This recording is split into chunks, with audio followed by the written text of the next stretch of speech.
When Ethiopia lost its eligibility for the African Growth and Opportunity Act, or AGOA, in 2022, the consequences were immediate and severe. Factories closed, exports to the U.S. plummeted, and tens of thousands of workers, mostly young women, lost their jobs almost overnight. AGOA had allowed Ethiopian manufacturers, especially in the garment sector, to export over 1,800 products to the U.S. duty-free. In its peak year, 2021, almost half of Ethiopia's exports to the U.S. enjoyed this preferential treatment.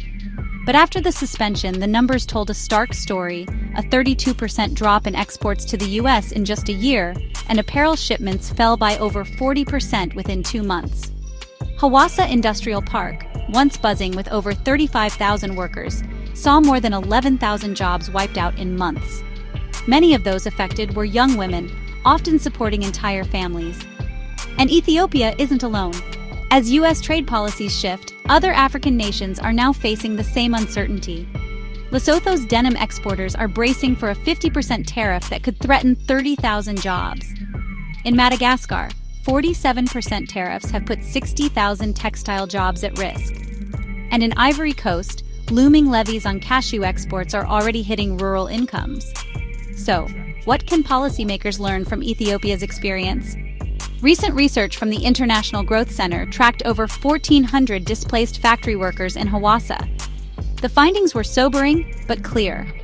First, the effects of job loss are deep and long-lasting. A year after the AGOA suspension, many workers were still unemployed, their incomes cut in half, and their families facing much higher poverty rates. Second, how support is delivered matters.